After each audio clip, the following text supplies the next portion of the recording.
अस्सलाम वालेकुम। आप सब कैसे हैं? मैं उम्मीद करती हूँ आप बिल्कुल खैरियत से होंगे। हाँ जी, हम अपनी छोटी सी ब्रेक के बाद आपकी खिदमत में फिर से हाजिर हैं। आप देख रहे हैं वीलॉग डेन हाग पार्ट नंबर 8। तो कुछ देर पहले जो मैंने यहाँ आपको बीच के मंज़र और साइड्स पे जो शॉप्स थी वो दिखाई थी, होटल दिखाए थे, तो हम थोड़ा सा आगे बढ़े हैं।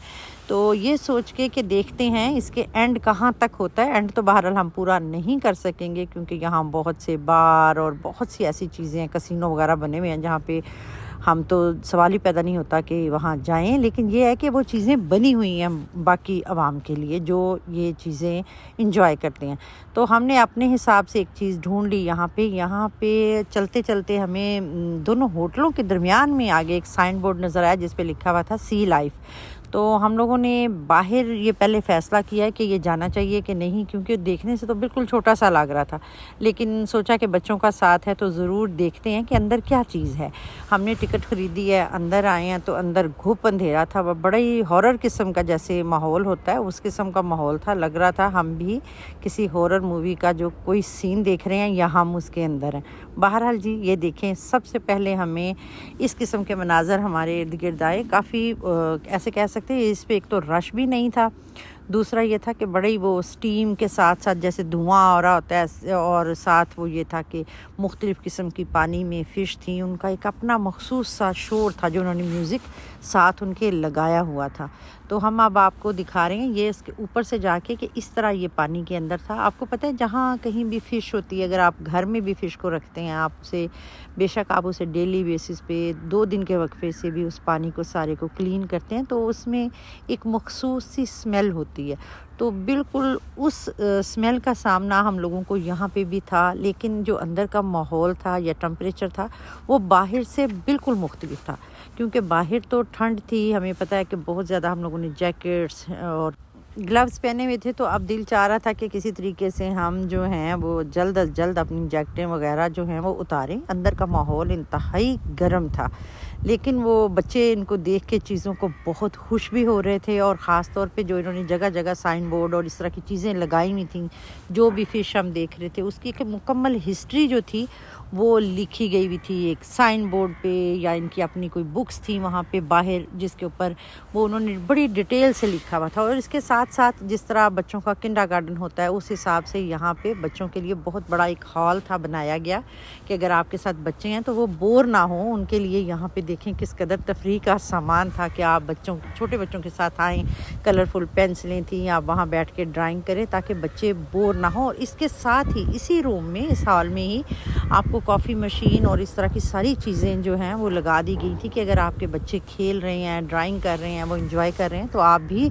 बोर ना हो। आप कॉफ़ीचिनो वगैरह जो भी आपको पसंद है उस हिसाब से, अगर आपको मौसम ऐसा है तो वार्म ड्रिंक के आप वहाँ से ले सकते हैं। तो हमने भी वहाँ से कॉफ़ीचिनो वगैरह ली और इसको खूब इंजॉय किया। उसके बाद फिर हम आगे बढ़े हैं, तो आगे जब निकले हैं तो इस किस्म का एरिया था। मुझे इन सारी चीज़ों को देख के वो जैसे हम बचपन में अलफ लैला की कहानियाँ देखा करते थे, कहीं ना कहीं से अलादीन का चिराग रगड़ा और कोई ना कोई जिन नमूदार हो गया, तो बिल्कुल यही हिसाब था कि हमें बिल्कुल पता नहीं होता था कि अगले रूम तक की सिचुएशन कैसी होगी और अंदर दरवाज़ों में से जो जैसे बारादरी होती है कि इसमें से हमने किस जगह निकलना है और आगे किस किस्म का मंजर होगा।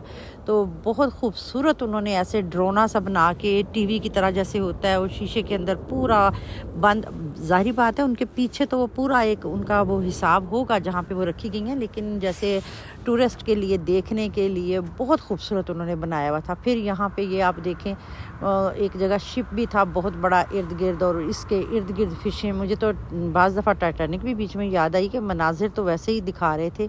और उसके बाद एक पूरा ऐसे पाथ बनाया गया था, एक ब्रिज सा बनाया गया था जिसमें से हम ये पूरा गुजरते हैं और ऊपर आपके लगता है सर के ऊपर से जो है वो फिशें तैरती जा रही हैं। ये मंज़र बहुत खूबसूरत था। इसके नीचे से गुजरते वक्त बड़ी और तरह की फीलिंग आ रही थी, लग रहा था कि हम भी समंदर के अंदर ही कहीं मौजूद हैं। लेकिन बहुत खूबसूरत ये मनाजिर थे और शुक्र है कि हमने अपने लिए और आप सबके लिए कैप्चर किए कैमरे की आंख में। और फिर इसके बाद यहाँ आ गए हैं, ये जी दरियाई घोड़े थे। ये भी हम जब बचपन में खेला करते होते थे इनके साथ, लेकिन मुझे पता नहीं था कि ये दरियाई घोड़े हमने गोल्डन इस तरह बने हुए देखने हैं, और वो भी हॉलैंड में। तो इसके बाद हाँ जी, ये एक दरवाजे के बाहर उनका एक डोर था जिसके दोनों तरफ इन्होंने हमारा इस्तकबाल किया। इसके बाद हम अंदर चले गए हैं। यहाँ पे भी मुख्तलिफ़ किस्म की जो फ़िशें थी, इसके अलावा और भी बहुत कुछ था समंदर की तह में। जो भी कुछ मौजूद होता है, कोई फ़िशों के अलावा भी कोई चीज़ होती है तो वो भी इन्होंने दिखाई। अब ये हम बाहर आ गए और ये बाहर का रास्ता था। बाहर के रास्ते पे उन्होंने बड़ा ही अच्छा किया था कि यहाँ पे वो जैसे वो छिपकलियाँ होती हैं या फ़िशें होती हैं, वो स्लाइड से वो रोशनी ऐसी पड़ रही थी उस कारपेट के ऊपर कि वो बच्चे डर रहे थे बाहर जाते वक्त। ये मंज़र मैं आपको बता नहीं सकती कि हमने कितना एंजॉय किया। फिर छोटे बच्चों को पकड़ के हमने अपनी गोद में वो क्रॉस किया। उन्हें लग रहा था कि अगर हमने यहाँ पाँव रखा तो कोई ना कोई चीज़ जो है वो हमें शायद वो पाँव पे काट ले। ये जी हम आ गए हैं बाहर, आप इस वक्त देख रहे हैं। बहुत ही खूबसूरत ये जगह थी। अंदर तो हमने इसको जितना बाहर लग रहा था छोटा सा, बिल्कुल इसके बरक्स था अंदर, और बेहतरीन किस्म की जिसे कह सकते हैं ना कि आप यहाँ पे टाइम स्पेंड कर सकते हैं। तो ये भी बीच पे एक जगह ऐसी थी जहाँ पे हमने बहुत इंजॉय किया। तो इसके बाद अब हमारा प्रोग्राम था कि वापस हम होटल में जाएं। तो अब अपनी गाड़ी की तरफ हम जा रहे हैं। अब हम निकल रहे हैं, यहाँ से बाहर निकल चुके हैं और हम अब अपनी गाड़ी का रास्ता लेंगे, फिर उसके बाद होटल जाएंगे। मिलते हैं आपको नेक्स्ट व्लॉग में, और सुबह का व्लॉग हमारा लास्ट होगा और लास्ट डे है हमारा हॉलैंड में। अपने प्यारों का ख्याल रखें। अल्लाह हाफ़िज़।